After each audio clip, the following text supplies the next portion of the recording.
Friend, my YouTube channel आशी की Hindi story में आप सभी का स्वागत है। आज की कहानी है बहू से नफरत।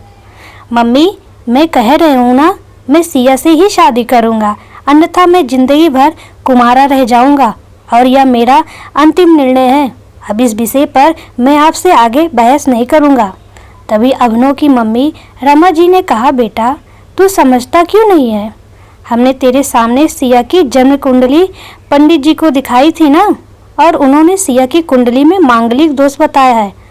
अब तू बता, सब कुछ पता होते हुए हम तेरी शादी एक मंगली लड़की से कैसे कर दें?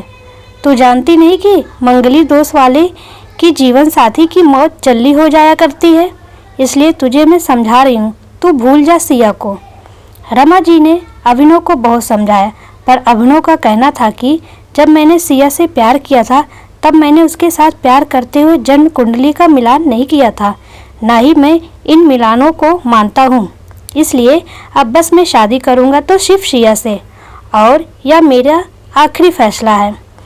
आखिर रमा जी को अपने बेटे की जिद के आगे झुकना पड़ा और पंडित जी के द्वारा बताए गए अनुसार सिया के मंगल दोष को दूर करने के लिए अभिनव के साथ शादी करने से पहले सिया की शादी एक पेड़ के साथ करवाई गई और उसके बाद सिया ने अभिनव से शादी करी।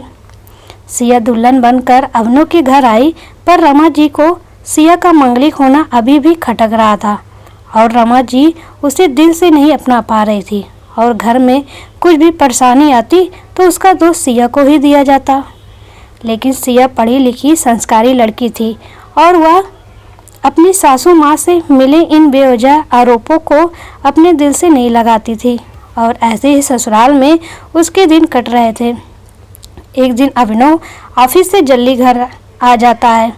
तब रमा जी ने उससे पूछा, बेटा आज जल्दी कैसे आ गया? तब उसने बताया, माँ आज सुबह से ही सिर दर्द और बहुत कमजोरी आ रही है, इसलिए ऑफिस में काम करने की हिम्मत ही नहीं हुई मेरी। तब रमा जी ने कहा, चल बेटा जल्दी कर, हमें डॉक्टर के पास चलना चाहिए। तब अभिनव और रमा जी डॉक्टर को दिखाने गए। डॉक्टर को दिखाने के बाद मालूम पड़ा कि अभिनव को पीलिया हो गया है, और दोनों जैसे ही घर लौटे रमा जी ने घर को सिर पर उठा लिया और कहने लगी, जब से ये लड़की हमारे घर में आई तब से हमारे घर में परेशानी और बीमारियां भी साथ लेकर आई है। इसके कदम ही अशुभ हैं। अब देखो, इसका मांगलिक दोष हमारे बेटे पर भी असर करने लगा। कल को अगर मेरी बेटी को कुछ हो गया तो कौन जिम्मेदार होगा? तभी सिया ने कहा, मम्मी जी प्लीज़, और कितना नीचा दिखाएंगी मुझे? आज तक मैं चुप रही क्योंकि पापा ने यही सिखाया था कि बड़ों के आगे ससुराल में जवाब मत देना, पर आज तो आपने हद कर दी हैं। अगर मैं आज नहीं बोली तो जिंदगी भर खुद को माफ़ नहीं कर पाऊंगी। मम्मी जी, अगर आप पंडित जी पर भरोसा नहीं करती तो उनके कहे अनुसार आपने सारी मांगलिक दोष निवारण की विधि क्यों करवाई? क्यों पहले आपने मेरी पेड़ से शादी करवाई?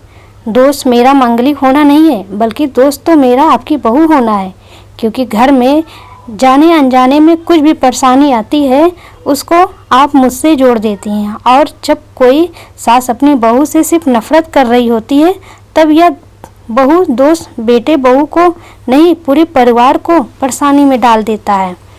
और इस बहू दोष से मुक्ति भी सिर्फ सास ही दिलवा सकती है।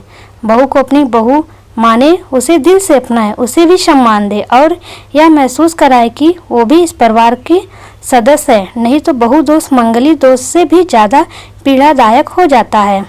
सिया की कही हुई बातें रमा जी के दिल को झकझोर रही थी और उन्हें मन ही मन पश्चाताप भी हो रहा था। उस समय उन्होंने सिया को कुछ भी नहीं कहा। थोड़े दिन बाद अभिनव बिल्कुल ठीक हो गया और ऑफिस जाने लगा। 1 महीने बाद अभिनव की सैलरी भी बढ़ गई। तब उसने घर आकर इसका श्रेय सिया को दिया तो रमा जी बोली, हाँ सही है बेटा, तू तो सारा श्रेय बहू को ही देगा। तेरी माँ का आशीर्वाद भी तो तेरी प्रगति के पीछे रहता है। तेरे साथ तू तो मुझे श्रेय देना भूल ही गया।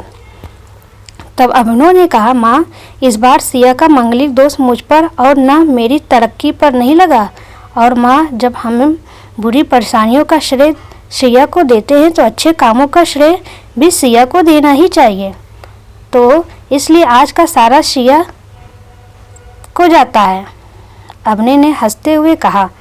तब सिया बोली, अभिनव तो क्या तुम भी मुझे ऐसे समझते हो?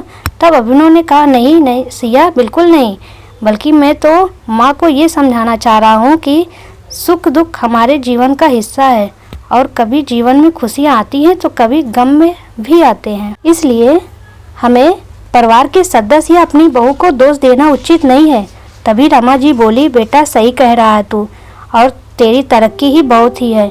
मुझे इस झूठे दोषों से बाहर निकलने के लिए आज मैं ये कसम खा लेती हूँ कि आज के बाद मैं सिया को किसी भी बात का दोष नहीं दूंगी। यह सुनकर सिया आज बहुत खुश थी, क्योंकि आज उसको उसकी सास ने मांगलिक दोष के साथ साथ बहु दोषों से भी मुक्त कर दी थी।